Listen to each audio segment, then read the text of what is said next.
Kalau saudara ada di sini minggu lalu, saudara pasti masih ingat ya. Hopefully saudara masih ingat ya, kita belajar tentang what power. Jadi kuasa apa? Nah, seperti kita tahu banyak kita belajar dari cerita tentang Musa ya, Moses himself. Nah, ini lanjutannya. Jadi hopefully minggu lalu, hari ini, dan satu lagi minggu depan. Ya, so 3 minggu berturut-turut. Oh, welcome Jenny and Freddy. Good to see you guys. Yes. Ya, kita sudah menyinggung sedikit tentang I am that I am, the name of God minggu lalu. Hanya kita tidak masuk ke detailnya minggu lalu. Jadi kita akan belajar hari ini tentang spesifik tentang detailnya I am that I am. Nah, seperti saudara tahu bahwa kalau saudara kita baca Alkitab, kita akan menemukan satu orang, at least satu orang. Kalau ada satu orang yang diberi kepercayaan oleh Tuhan untuk menghandle kuasa begitu luar biasa, salah satunya adalah Musa. Seperti saudara tahu, laut yang terbelah, mana turun dari langit, dan belum lagi 10 tulah yang kita sudah pelajari minggu lalu, 10 tulah ya, dari yang pertama sampai 10 ya, under his ministry. Nah, jadi ini orang sungguh luar biasa. Tapi kita tidak masuk ke detailnya orang macam apa Musa ini ya, what kind of person this guy Moses. Tapi kita mempelajari detail tentang nama Tuhan yang di-reveal, yang diberikan kepada satu orang, si Musa ini. Nah, sekali lagi perlu kita lihat detailnya ya, background of the story. Ya, kita akan masuk lagi di dalam kitab Keluaran. Ya, pasal yang ketiga, ayat yang ke-6, dan lalu saya akan lompat di ayat yang ke-13 sampai ke-15. I am gonna read in the versi bahasa Indonesia, so please you follow with your own version. Ayat 6. Ya, ini background story-nya. Ya, lalu ia berfirman, "Iya Tuhan, akulah Allah ayahmu, Allah Abraham, Allah Ishak dan Allah Yakub." Lalu Musa menutupi mukanya sebab ia takut memandang Allah. Nah, begini saudara, sekali lagi sedikit background story bahwa Musa adalah pelarian, seperti kita tahu. Dia berada di tanah Midian. Dia usia 80 tahun ya. Dia lari dari Mesir ya. Saya percaya saudara semua tahu ceritanya mengapa dia lari, karena dia takut. Umur 40 tahun dia meninggalkan Mesir dan dia lari. Jadi dia hidup sebagai pelarian, atau mungkin dengan kata lain buronan, fugitive. Ya, karena dia dikejar, dia lari, sembunyi. Dan dia menghabiskan another 40 years, 40 tahun yang kedua, sampai dia usia 80 tahun. Nah, sekali lagi ini penting memahami background story. Karena mungkin seorang Musa berpikir, okay, my life is over. Saya sembunyi toh. 40 tahun saya lari, 40 tahun lagi saya sembunyi. Now think about this, 40 plus 40. Dalam sembunyi tiba-tiba Tuhan datang kepada Musa memberi sebuah misi. Nah, bayangkan kalau saudara yang jadi Musa, kira-kira saudara akan komentar apa pada saat Tuhan muncul dan bertanya, "Hey Musa, I need you to deliver my people." Kira-kira kalau saudara ada di posisi Musa, saudara akan ngomong apa? "Come on Lord, are you kidding me? I'm retired. I'm 80. Don't you remember? Apakah Tuhan lupa? Saya kan lari dari Mesir. Kenapa saya disuruh balik? Bukankah itu sama dengan menyerahkan diri?" Seperti itu. Tapi kita sudah tahu ceritanya.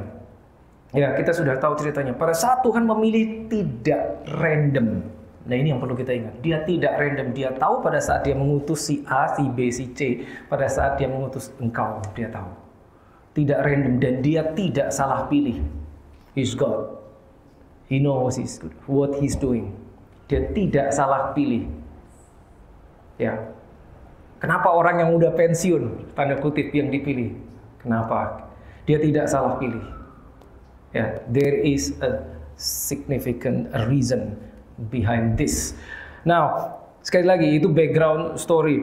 Nah, ayat 6 ini ya, kita tahu pada saat itu ada, did you remember the story of burning bush ya? Ya, semak yang terbakar ya. Lalu Musa datang dan dari semak itu keluar suara Tuhan ya, menyapa Musa. Nah, bayangkan saudara, ini setelah 40 tahun Mungkin tidak pernah ada revelation sama sekali dalam kehidupan dia, tiba-tiba terjadi seperti ini. Dan ayat 6 seperti kita tahu, begitu dia ngomong, Tuhan ngomong mendatangi Musa, memberi tugas dan dia memperkenalkan diri. Dia ngomong, I am, akulah Allah ayahmu. I am the God of your fathers, Abraham, Isaac, and Jacob. Betul loh. Ayat 6. Mari kita baca. Sekarang drop down to ayat 13. Ya, lalu Musa berkata kepada Allah, tetapi apabila aku mendapatkan orang Israel dan berkata kepada mereka, Allah nenek moyangmu telah mengutus aku kepadamu, dan mereka bertanya kepadaku, bagaimana tentang namanya? Apakah yang harus kujawab kepada mereka? Nah, singkat cerita, Tuhan menyuruh Musa kembali ke Mesir untuk membebaskan orang Israel. Tapi Musa berargumen seperti ini. Pada saat aku akan sampai di depan orang Israel, dan mereka bertanya tentang namamu, apa yang harus aku jawab? Dan ayat 14, ini yang paling terkenal. This is the most famous, I should say. Firman Allah kepada Musa, aku adalah aku. Ya, ini yang merah ini. Tentunya bahasa Inggrisnya, I am that I am. Lagi firmannya, beginilah kau katakan kepada orang Israel itu, akulah aku telah mengutus aku kepadamu. Now this is a bit confusing. Akulah aku telah mengutus aku kepadamu. I am that I am has sent you to them. Oke. 15. Selanjutnya berfirmanlah Allah kepada Musa, beginilah kau katakan pada orang Israel, Tuhan Allah nenek moyangmu, Allah Abraham, Allah Ishak dan Allah Yakub telah mengutus aku kepadamu. Itulah namaku untuk selama-lamanya dan itulah sebutanku turun-temurun. Turun-temurun. Oke, we're going deeper. Oke, are you ready? Oke, ayat 6. Pada saat Allah menunjukkan diri kepada Musa, dia sudah ngomong, I am the God of your fathers, Abraham, Isaac, dan Jacob. Ya kan itu udah bilang toh. Lah kenapa kok Musa masih nanya lagi? Ini kan ayat 6 udah dikasih tahu siapa aku, bener kan? Are you there? Akulah Allah ayahmu, Allah Abraham, Ishak dan Yakub. Tapi di sini dia nanya lagi. Nanti kalau mereka tanya kepada aku siapa yang mengutus, aku harus ngomong apa? Nah, lalu muncul statement ini, I am that I am, the most famous statement. Pada saat saya baca ini, saya berpikir begini, untung Musa nanya. Kalau Musa nggak nanya, ini nggak muncul ini kalimat. Begini saudara, Tuhan mereveal dirinya, Tuhan memperkenalkan dirinya kepada masing-masing kita dengan cara berbeda-beda. Beda-beda. Bagaimana saudara mengenal Tuhan dengan sebelah saudara mengenal Tuhan tidak sama. Berbeda. Pada saat Tuhan memperkenalkan diri kepada Abraham tidak sama dengan dia memperkenalkan diri kepada Raja Daud, kepada Yusuf. Tidak sama. Kepada Musa tidak sama. Pada saat Tuhan memperkenalkan diri perjanjian baru kepada Petrus, ya, dengan pertemuannya Petrus sebagai tukang ikan dan bilang follow me, tidak sama dengan bagaimana dia memperkenalkan dirinya kepada Paulus. Beda kan, saudara tahu ceritanya itu? Tidak sama. Spesifik, sangat spesifik. Nah, kalimat ini muncul hanya kepada Musa. Tidak pernah lagi kita jumpai Tuhan berkata I am that I am kepada orang lain. Sehebat apapun Abraham, sehebat apapun Raja Daud, mungkin Yusuf mungkin sekali. Gak, cuman Musa. Nah again, kita sudah singgung sedikit minggu lalu. Anehnya Tuhan memberikan nama I am that I am ini grammatically wrong. I am that I am. Karena Musa bilang nanti kalau saya sampai di sana mereka bertanya saya. It's still in the future. When I get there and they ask me, what should I say? Something in the future. Tapi Tuhan memberikan present tense. I am that I am. Tuhan tidak bilang I will be that I will be or I was that I was. I am that I am. Nomor satu, because God, kalau saudara tahu begini, eternity, eternal. Apa yang ada di pikiran saudara kalau saudara dengar kata ini? Eternal or eternity, kekekalan. Secara simple kita pada saat dengar kata kekekalan kita akan berpikir sesuatu yang panjang, waktu yang panjang. 1000 tahunkah? 1.000.000 tahunkah kekal? Dateless. timeline, kekal. Nah, tapi ternyata Tuhan itu tidak tinggal di dalam kekekalan. No. God doesn't live in eternity. Why? Because He created time. So He must be outside the time. Halo. So He can be there in the past, He can be right here in the present, He can be over there in the future. Karena Dia menciptakan waktu, maka Dia tidak bisa di dalam waktu. Gitu. Ini yang harus kita pelajari, yang harus kita pahami. Dia di luar waktu. Dia bisa di belakang, bisa di sini, bisa di sana. Makanya begitu Dia kasih nama, ini tense ya, bukan past tense, bukan lagi future, tapi akan selalu present tense. Karena pada saat Musa perlu statement ini, maka that statement I am that I am itu akan valid. Itu diperkatakan nanti bulan depan, minggu depan, tahun depan. Valid statement. I am that I am. Okay, now we are going deeper. I am that I am. Ada dua I am toh. Halo. I am that I am. In the Hebrew, Ehyeh Asher Ehyeh. Ehyeh Asher Ehyeh. Aku adalah aku. I am that I am. Kenapa Tuhan harus berkata demikian? Pada saat ditanya, siapa namamu Tuhan? Dia nggak hanya bilang, namaku adalah I am. Cukup. No, I am that I am. So what is this? The first I am is the person. The second I am is the manifestation. Let me say this again. The first I am is the person. Ini aku. Adalah aku. The second I am is the manifestation. Now we're going deeper now.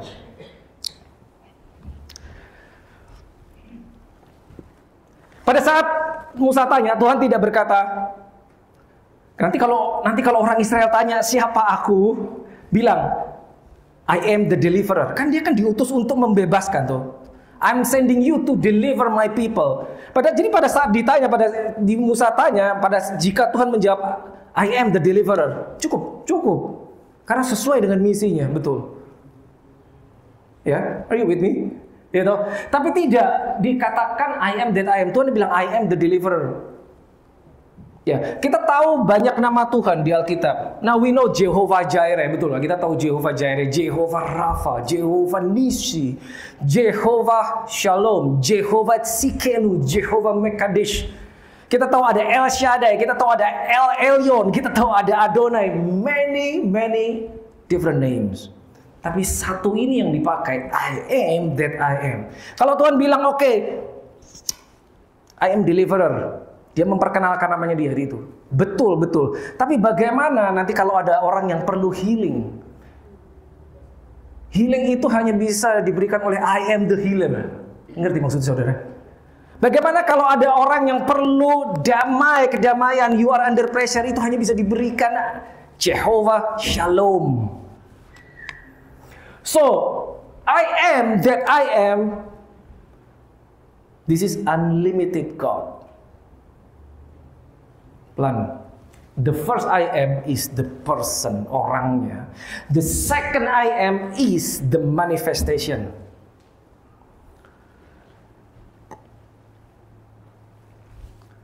Musa berjalan menjumpai orang Israel. Saudara tahu kisahnya sungguh luar biasa. Tulah pertama sampai tulah ke-10. Kalau dia berjalan dan berjumpa ada seseorang yang membutuhkan kelepasan, I am itu cocok masuk situ. Kalau ada orang yang membutuhkan kesembuhan, I am. Dengan kata yang begini, pada saat saudara berdoa di hadapan Tuhan, and then you pray for something, Lord, I need peace. Aku butuh kedamaian. Maka dia akan menjawab, I am. Pada saat saudara sakit dan Lord, I'm sick, I need healing. Maka dia akan menjawab, I am healing. No matter what your condition is, this statement is still valid. My God. Did you get that? Anggap nggak? Apapun yang engkau butuhkan, I am. itu akan masuk di dalam situasi dan menjawab kebutuhan saudara. Halo. Apapun. Tuhan, aku butuh pertolongan. Tadi kesaksian luar biasa. I am. Bayangkan begini saudara. Saudara diberikan sebuah cek. Bukan blank check dalam arti negatif. Blank check itu cek yang kosong tidak bisa diuangkan. No, it's an empty check. Berarti it's not blank check. Cek nih saudara diberikan. Terus yang ngasih cek bilang sama saudara, tulis sendiri berapa jumlah yang kau perlu. Think about it for a moment. Saudara diberi cek, selembar cek tapi masih kosong angkanya. Lalu dia bilang, kamu perlu berapa? Tulis sendiri.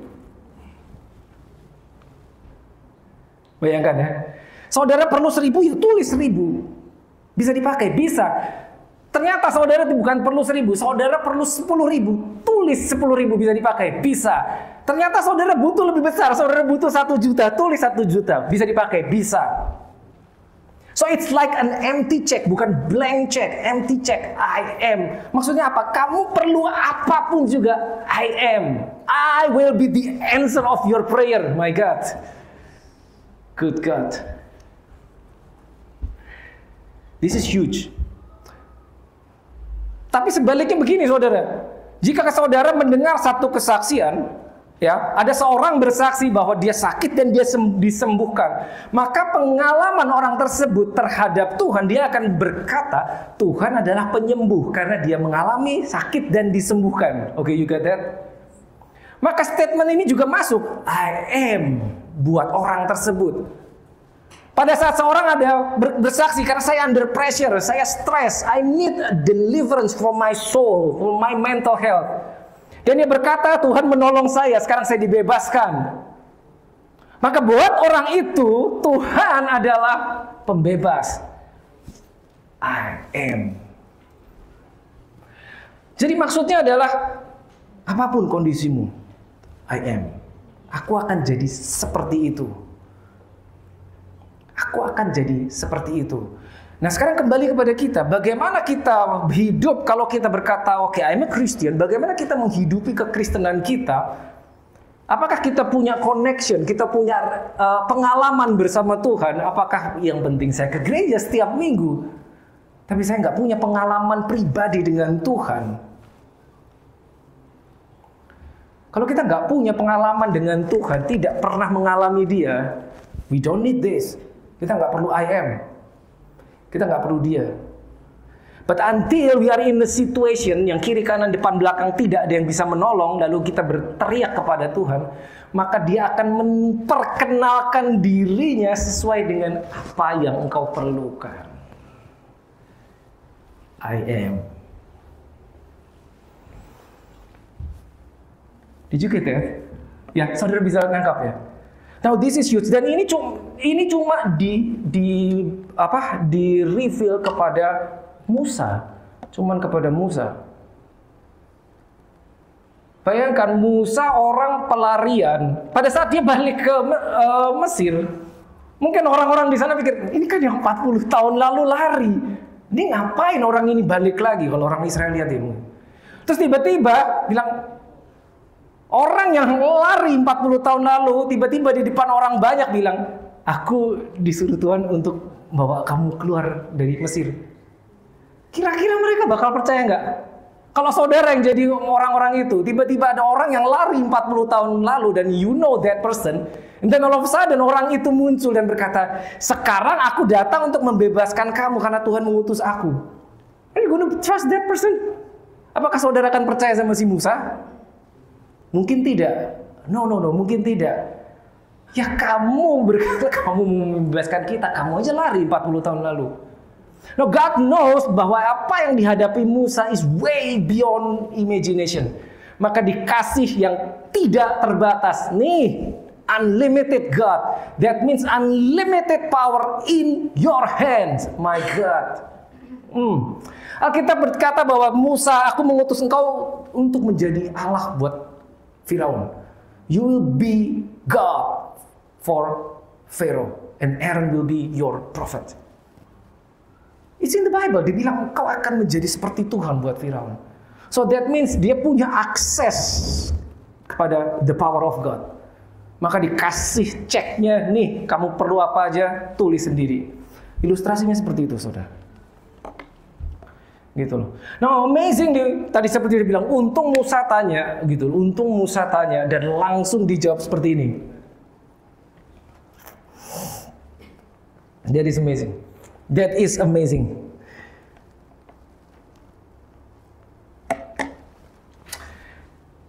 Tapi masih belum menjawab tadi pertanyaan. Ayat 6 sudah dibilang kan. Tuhan datang di ayat 6 sudah bilang, akulah.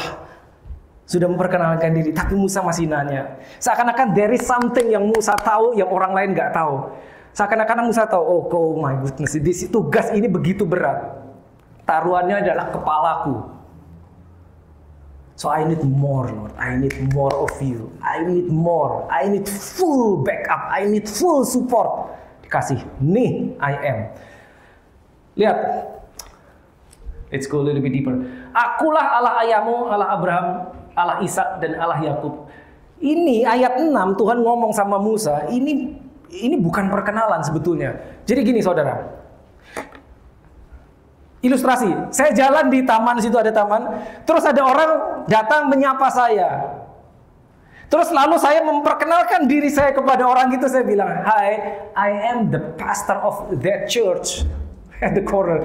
Saya pastornya itu tuh, gereja yang di ujung. Statement itu betul gak? Betul toh? But I didn't give him my name. Enggak maksudnya saudara? Saya cuma ngasih tahu orang itu tentang siapa saya, tapi bukan nama saya, cuma deskripsi tentang siapa saya. Ngerti maksudnya saudara? Ya kan saya cuma bilang, oke, saya pastornya gereja yang di ujung itu. But I didn't give that person my name. Saya tidak memberitahu namanya. Nah ini ayat 6, I am the God of your fathers. Akulah Allah ayahmu Abraham, Ishak dan Yakub. Ini cuma description. This is not the name of God. But here, loh, aku adalah aku. Itu bukan description. Loh, itulah. What is this? Oh, come on. Are you there? Itulah, what is this? Namaku untuk berapa lama? Selama-lamanya. Maksudnya ini mau dipakai sekarang masih bisa? Masih bisa karena selama-lamanya. This is forever. Itulah namaku. Di sini cuma memberikan deskripsi. I am the God of your fathers. But here, down here, verse 15, itu namaku selama-lamanya. Selama-lamanya. Bukan cuma itu. Dan itulah sebutanku turun-temurun. This is strong. This is huge. Kenapa nama itu penting? Karena saudara tahu, nama itu membawa karakter yang punya nama. Di dalam nama itu ada revelation tentang yang punya nama. Gitu kan? Betul kan? Apalagi kalau saudara buka di Alkitab, semua nama itu ada artinya. Kenapa kita sebut Jesus, Yeshua, Yesus? Itu ada artinya. Bukan sembarang nama, semua ada artinya. Saya percaya nama saudara juga ada artinya kan? Nama saudara ada artinya. Gitu loh. Saudara punya nama itu ada artinya. Nah, apalagi konteks budaya zaman itu, nama itu very serious. Setiap nama itu meaningful. It's not just a name. Tidak, it's meaningful. Dan pada saat dia mereveal ini namaku, isinya ini powerful. Powerful sekali. Ya. Memberikan namaku untuk selama-lamanya. Kenapa ini powerful sekali? Tadi seperti saya bilang bahwa Tuhan memperkenalkan dirinya kepada setiap orang berbeda. Di dalam Alkitab berbeda. Saya kasih contoh mungkin gini aja. Saya kasih contoh ini. Mungkin di Perjanjian Baru, Petrus dan Paulus. Nah, dua orang rasul di Perjanjian Baru sangat terkenal. Petrus dan Paulus. Amazing man of God. Petrus dan Paulus. Dua-duanya pernah ditangkap, dua-duanya pernah dipenjara, dan dua-duanya pernah ditolong. Tapi kalau saudara mewawancarai Petrus, ya, bertanya, Petrus, gimana pengalamanmu di penjara dan dibebaskan secara ajaib? Petrus akan cerita, gitu loh. Petrus akan cerita bagaimana dia dibebaskan. Dia akan ceritanya begini. My God adalah Tuhan yang membebaskanku dari penjara pada saat aku tidur. Itu Petrus. Kalau saudara baca di Kisah Rasul, Petrus di penjara dan Alkitab mencatat pada saat ia tidur. Dia tidak lagi berdoa, enggak, dia lagi tidur. Padahal besoknya dia mau diadili dan most likely dia akan dihukum mati karena belum lama Yakobus ditangkap oleh Herodes, saudara tahu ceritanya, dan dihukum mati. Orang-orang pada suka, orang-orang Yahudi suka, maka mereka Herodes menangkap Petrus dan besoknya akan diadili. Nah, malamnya Petrus tidur. Alkitab mencatat malaikat muncul, ditepok pundaknya. Yuk Petrus, pakai sepatumu, pakai jubahmu, diajak keluar. Melewati beberapa pintu, melewati penjaga.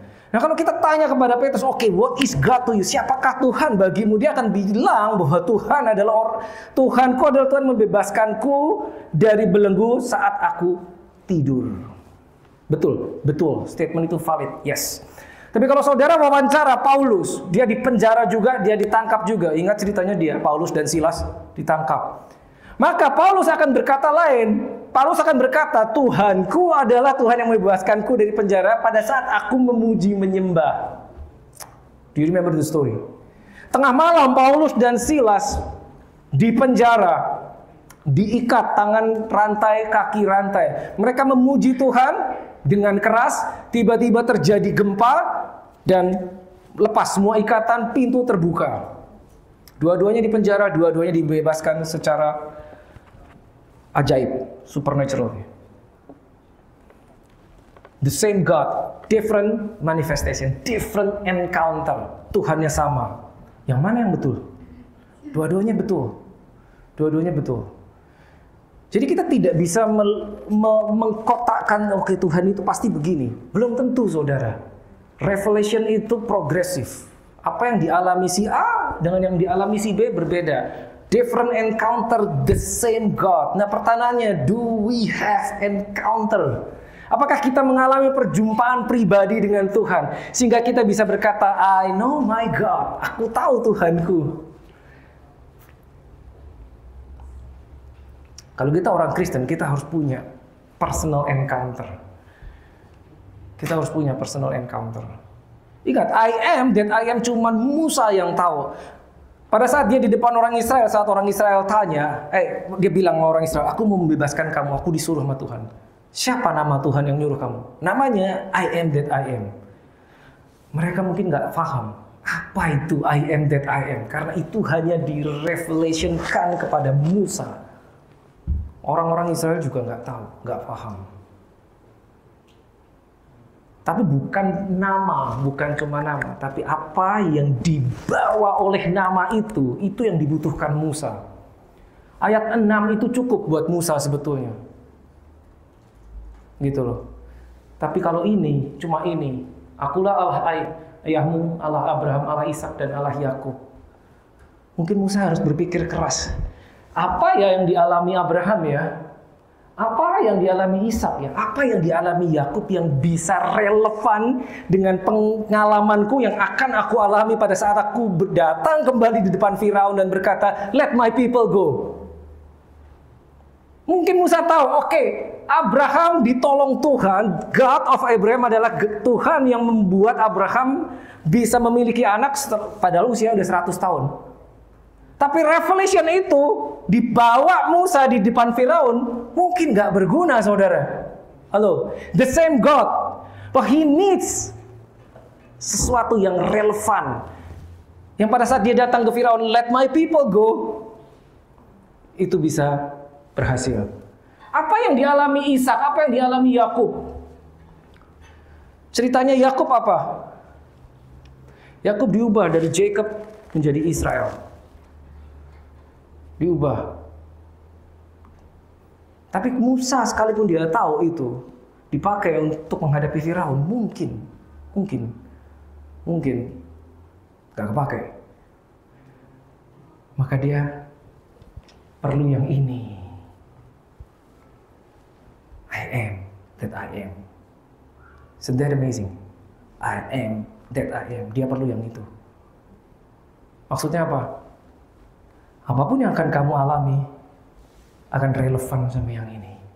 Tapi kalau kita cuma pakai yang ini, Tuhan, yang aku hadapi ini Firaun.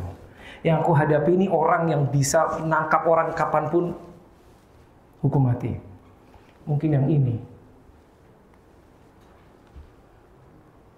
Ini benar buat Abraham, ini benar buat Ishak, ini benar buat aku. Mungkin Musa bilang, Lord, I need more, I need this, Lord. I need something greater than this. Saya nggak tahu apa yang saudara alami. Tapi satu hal, one thing I know. Apapun yang saudara alami, apapun yang saudara hadapi, yang ini akan relevan. Yang amin cuma 2 orang nih. Let me try again. Apapun yang saudara hadapi, yang ini akan relevan. Glory to God. Hallelujah. Yes. Praise the Lord. Hallelujah. Now, kita tahu nama Tuhan banyak ya. Jehovah Jireh, Jehovah Rafa, tadi kita udah singgung banyak. Dan setiap nama itu ada ceritanya. Tapi tahukah saudara? Saya bawa ini nih. Next slide. Nah, yang bawah nih. Kejadian 22 ayat 14. Saya pakai bahasa Inggris ya, karena bahasa Indonesia sedikit berbeda. Kejadian 22 ayat 14. Nah, ini cukup terkenal. Ya, yuk kita baca. Kejadian 22 ayat 14. Abraham called the name of that place Jehovah Jireh, as it is said to this day, in the mount of the Lord it shall be seen. Jehovah Jireh itu terkenal toh. Setiap kita tahu Jehovah Jireh, Jehovah Jireh, Yahweh Yireh. Yahweh Yireh. Artinya God is my provider. God is my provision. Itu betul ya. Tapi let's go back to Bible. And Abraham called the name of that place. So Jehovah Jireh is the name of the place. Halo. Nama tempat. Memang kita down through the history. Sekian generasi ke depan, kita menyebut ini menjadi nama Tuhan, betul loh. Tapi asalnya ini, look at this. Abraham menyebut nama tempat itu karena dia mengalami sesuatu. Saudara ingat ceritanya pada saat dia mau mengorbankan anaknya yang namanya Ishak ya, ingat kan itu kan? Lalu di stop sama malaikat, lalu digantikan oleh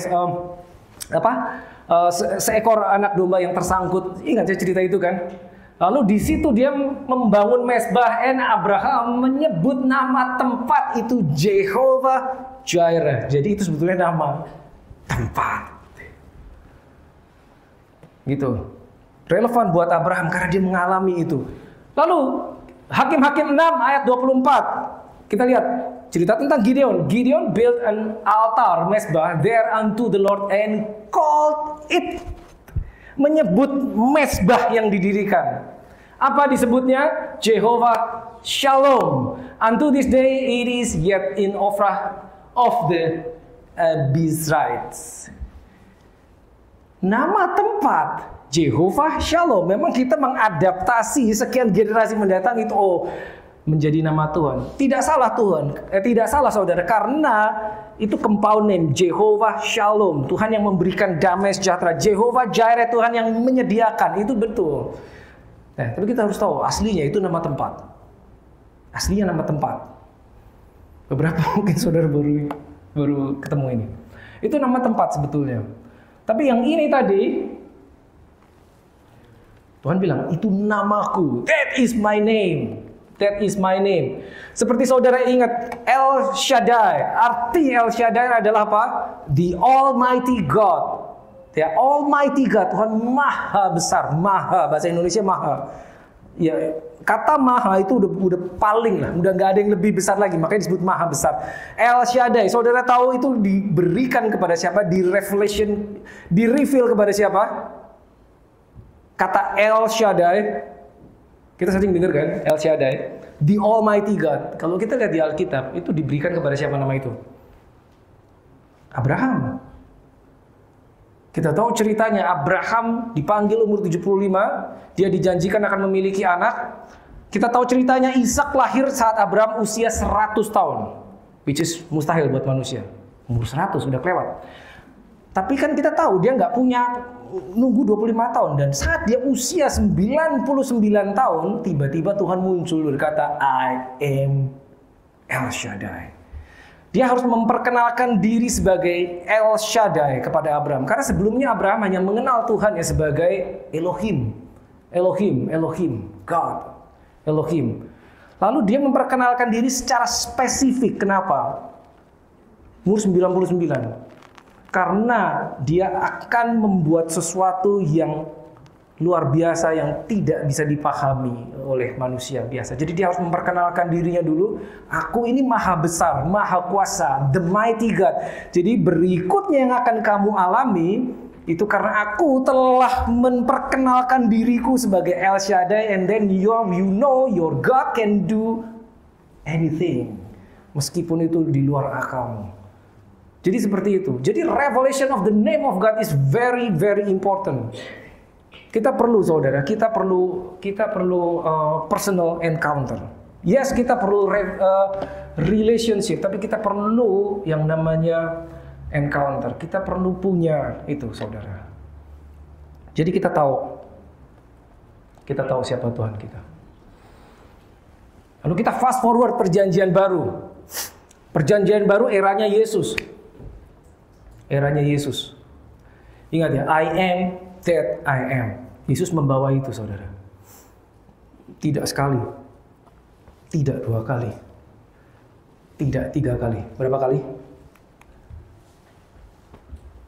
7 kali. Perjanjian baru. Look, ini Yesus. I am the bread of life. I am the bread of life. Dia ngomong kan. Yohanes 6. Dan amazing, ini semuanya di Yohanes. Hanya ketemu di Yohanes, tidak ketemu di Matius, Markus, dan Lukas. I am the bread of life. Lalu Yohanes 8:12, I am the light of the world. Yohanes 10 ayat 9, I am the door. Dan kalau saudara lihat ini semuanya, ini I am the, bukan a. I am the door, akulah pintu. Berarti pintu yang kamu perlu yang ini. Berarti maksudnya apa? Berarti ada pintu-pintu yang lain. Tapi yang ini yang kamu perlu. Pintu yang ini yang kamu perlu. Seperti itu. Makanya I am the door. Dia bukan bilang I am a door. Dia tidak mengatakan akulah salah satu pintu. Tidak, akulah pintu tersebut. Spesifik. Anggap ya maksudnya. Jadi pada saat saudara lihat the, ini this is definite article. Yohanes 11 ayat 25-26, I am the resurrection and the life. Lalu, Yohanes 14 ayat 6, I am the way, the truth, and the life. Berarti apa? Pada saat Tuhan berkata, akulah, kalau diterjemahkan di Alkitab bahasa Indonesia, mungkin akulah jalan dan kebenaran dan hidup. Sebetulnya kurang akurat. Harusnya akulah satu-satunya jalan. Pada saat dia ngomong, I am the way. Itu begini saudara. Pada saat dibilang I am the way itu dia sebetulnya tidak secara langsung dia bilang ada jalan yang lain memang gitu. Tapi yang itu ini katanya, I am the way, the truth, and the life. No one comes to the Father except through me. Jalan yang lain banyak. Tapi kalau kamu ambil yang itu, kamu tidak sampai kepada Father. Kalau mau sampai kepada Father harus pakai yang ini. Maka dibilang I am the way, the truth, and the life. Ada yang lain, tapi nyampainya kemana nggak tahu.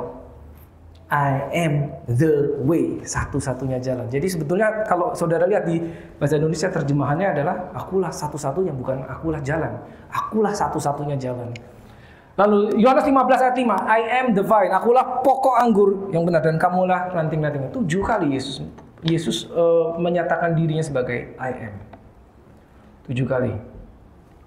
That's amazing. Tapi ada satu kali statement Yesus, ya. Kita tahu Yesus adalah 100% God, 100% human. Tapi ada satu statement Yesus tentang I am yang menyebabkan dia mau dilempari batu. Ini Yohanes 8 ayat 53 ayat sampai 59. Kita baca konteksnya. Nah, Dia bersoal jawab dengan orang-orang Yahudi saat itu. Adakah engkau lebih besar daripada bapa kita Abraham yang telah mati? Nabi-nabi pun telah mati. Dengan siapakah engkau samakan dirimu? Jawab Yesus, jikalau aku memuliakan diriku sendiri, maka kemuliaanku itu sedikit pun tidak ada artinya. Bapakulah yang memuliakan aku. Tentang siapa kamu berkata, dia adalah Allah kami. Ayat 55. Padahal kamu tidak mengenal dia, tetapi aku mengenal dia. Dan jika aku berkata aku tidak mengenal dia, maka aku adalah pendusta sama seperti kamu. Tetapi aku mengenal dia dan aku menuruti firman-Nya. 56. Abraham bapamu bersuka cita bahwa ia telah melihat hariku dan ia telah melihatnya dan ia bersuka cita. Ini aneh. Maka orang-orang itu menjawab kan, 57. Maka kata orang-orang Yahudi itu kepadanya, umurmu belum 50 tahun dan kau telah melihat Abraham. Ya kan? Lalu 58, kata Yesus kepada mereka, aku berkata kepadamu, sesungguhnya sebelum Abraham jadi, aku telah ada. Nah ini bahasa Indonesia. Sebelum Abraham jadi, aku telah ada. Tapi lihat bahasa Inggrisnya yang merah. So Jesus said to them, most assuredly I say to you, before Abraham was, I am. Akibatnya apa? Lalu mereka mengambil batu untuk melempari dia. Karena dengan Yesus berkata, before Abraham was, I am. Dia memposisikan dirinya sama dengan God. Maka mau dilempari batu. Padahal He is God. Itu dia. Itu yang seharusnya kita tahu, saudara. I am that I am. The revelation of I am. Ya, worship team boleh kembali.